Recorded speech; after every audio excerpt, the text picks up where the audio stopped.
శరీరంలో షుగర్ ఎక్కువగా ఉన్నప్పుడు కొన్ని ఇంటి దగ్గరే పాటించగల సాధారణ అలవాట్లు పాటించినట్లయితే చాలా వరకు నియంత్రించుకోవచ్చు. రాత్రి ఒక స్పూన్ మెంతులు నీటిలో నానబెట్టి ఉదయం ఆ నీళ్లతో పాటు తింటే శరీరంలోని షుగర్ లెవెల్స్ తగ్గడంలో సహాయపడుతుంది. రోజుకు కనీసం 30 నిమిషాలు వేగంగా నడవడం లేదా లైట్గా వ్యాయామం చేయండి. ఇది మన రక్తంలో ఉన్న షుగర్ను త్వరగా ఉపయోగించడానికి సహాయపడుతుంది. తెల్ల బియ్యం ఎక్కువగా తింటే షుగర్ పెరుగుతుంది, కాబట్టి దానికి బదులుగా రాగి, జొన్న, బ్రౌన్ రైస్ తీసుకోండి. వారంలో 2-3 సార్లు కరేలా జ్యూస్ లేదా కూర తింటే షుగర్ను తగ్గించడానికి సహాయపడుతుంది. రోజుకు కొద్దిగా దాల్చిన చెక్క పొడి గోరువెచ్చని నీటిలో వేసుకొని తాగితే కూడా షుగర్ లెవెల్స్ నియంత్రణలో ఉంటాయి.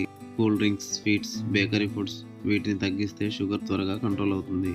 రోజుకు 3-4 లీటర్ల నీళ్లు తాగితే శరీరంలో ఉన్న అదనపు గ్లూకోజ్ బయటకు వెళ్ళడంలో సహాయపడుతుంది. ఇలాంటి విషయాలు మరిన్ని తెలుసుకోవడానికి మా ఛానల్ను ఇప్పుడే ఫాలో కండి.